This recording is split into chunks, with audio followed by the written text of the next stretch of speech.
Ladies and gentlemen, it has been well established that if you were going to make a prime Kobe Bryant build in any 2K, this would be the year to do it. Disclaimer, this is not the build video, I will link that in the description.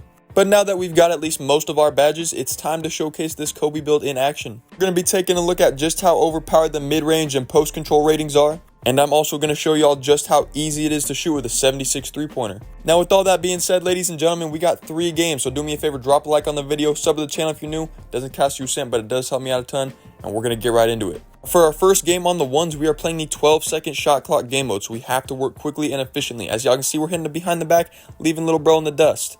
Now this version of the one score is not make it take it, but I'm not going to be showing y'all every single defensive possession. We're still going to show some because I need y'all to know that the defense on this build is elite, but let's be real, y'all came to see some offense. With that being said though, I do have some footage right here of us moving our feet. Unlike that first possession, now we're actually locked in and ready to clamp up. As promised, we're going to be taking a look at the power of a 90 post control. I can tell right away that this guy wants to latch onto me into the post, and as soon as they do that, it is over. I'm gone. One pump fake and an easy lay. So then you're probably thinking, well, the post control isn't that overpowered because to stop the post spins, all you got to do is play off just like this. Don't latch on, and if they go for a spin, they'll spin right into you. And you would be correct. The only problem is a real post scorer is going straight into a post fade if you give him that space. And the green window on those things is like throwing a rock into the ocean. And now that he respects the fade, he's right back to latching on. Get off of me, kiddo. Now I gotta be honest, up to this point, y'all have not seen just how overpowered and vicious those post-spin animations can truly be. Even on a 6'6" guard, you can straight up toss dudes out of the way. I'm a certified basketball official, and that is an offensive foul every day of the week. But obviously 2K doesn't see it that way, so don't hate the player, hate the game. Craziest thing about these post spins too is that you don't need strength to toss people out of the way. Personally, I still upgraded the strength on this build because I want to be able to back down weaker defenders. It's just kind of crazy how physical you can be without having to actually upgrade the attribute. Now in real life, Kobe Bryant was no Kyrie Irving with the basketball, but on this game we got him moving like the ball is on a string. Personally, I could not put together a 6'6" build that couldn't dribble the ball at an elite level. Because especially on a build like this that gets Hall of Fame midi magician, when you have a handle that can get you anywhere you want to go on the floor, all you need is a little bit of space. And like I told y'all, these mid-range fades are like throwing a rock into the ocean. Need y'all to peep the clamps right here though. As soon as this man tries to go anywhere, he is walled off. When you pair the clamps badge with the movable enforcer, which you get from upgrading your strength, even perimeter guards just sometimes have nowhere to go. I gotta say, props to 2K for actually making strength matter this year. Now that we got our takeover, my man is in trouble. 2 shoulders to the chest, a hop fade, and you already know he's taking the ball out of the net. Now it's 22-10 game point. Things are looking bleak for my guy. He's trying to throw in the towel, but I am insistent that he comes back and plays defense. One more possession so I can put him on a clip. The step through for game is too clean. GG's to this guy though. We're getting out of here with a dub, and here's a look at the stats for y'all. 11-12 shooting, only 1 missed shot. Pretty dominant performance through and through, just like Kobe back in his day.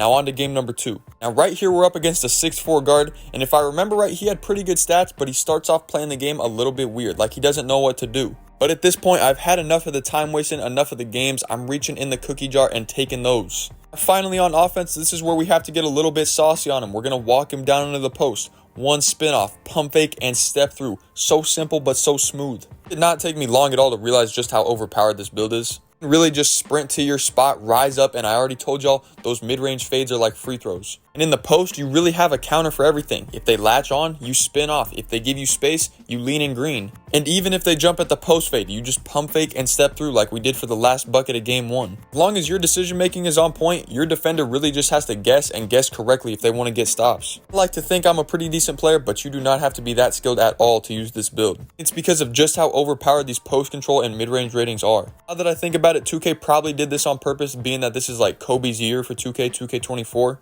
I'm guessing with all things considered, this stuff will probably be toned down in 2K25. So if you want to make a prime Kobe Bryant build, I'm trying to tell y'all, now is the time. Tell me that backing dudes down and hitting them with a shimmy fade does not look so tough. I don't even really like doing the post spins that much. It's a little bit funny when we can toss dudes out of the way, but more than anything, it's just a move to keep the defender honest so that they're not strictly playing our post fade. And I gotta tell y'all, when I unlocked Accelerator the other day, it was like Thanos snagging the last Infinity Stone. I was really just messing around this game, and I still got Mamba take at 14 points. Now there's nothing this poor guy can do about me taking his lunch money and then putting him in the blender. Mamba take on a prime Kobe build is just so fitting. Back at game point, I honestly feel a little bit bad because there was nothing this man could do. He could not escape the Cookie Monster, and now he's just waiting to be put out of his misery. Couldn't decide what I wanted to do for game, so I just hit my size up and sprinted into a pull-up 3. GG's to this guy. I actually hate that we had to make him look so bad because I think he was actually a decent player. But game 2 is in the books. Here's a look at the stats for y'all. On to game number 3. This game is a little bit different than the first two. For some reason, right off the bat, this guy was choosing just not to guard me.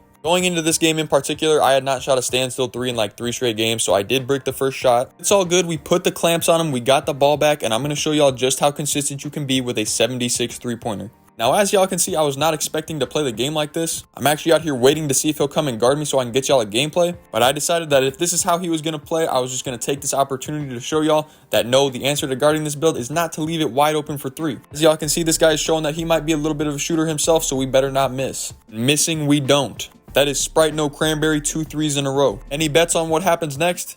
Yeah, you probably guessed it, that's 3 in a row. At this point, I am literally begging bro to come and guard me, but he refuses. So you already know we're going to snatch it back and make it 4 in a row. By the way, for those of y'all that don't know the new lingo, Sprite No Cranberry means we greened a wide open 3. Mellow Yellow means we greened a yellow contested 3. And Sprite Cranberry means we greened a red contested 3. As y'all can see, that is 5 Sprite No Cranberries in a row. We're going to chase this dude down, get the stop. And the point I want y'all to take away from this is that shooting standstill 3s with a 76 3-pointer is just about as easy as shooting them with an 86 3-pointer.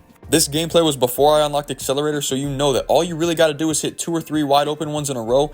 And just like that, you have takeover and now they're automatic. I tried to mess around and do a few different fancy things for game, but I bricked every time, and I guess it was just meant to be a standstill 3-point shooting exhibition. Ladies and gentlemen, that's a GG. All I got for you guys today. Hopefully you enjoyed the gameplays. Hopefully maybe I inspired you to go check out the build video, maybe make a Kobe Bryant build of your own. Whatever it may be, I thank y'all so much for watching the video. Please don't forget to like and subscribe if you're new here. One more thing, I want to thank y'all so much for an incredible year. You guys' support has truly changed my life, and I want to say thank you from the bottom of my heart. Every single one of you means the world to me. God bless y'all. Have a happy new year, and I'll catch you in the next one.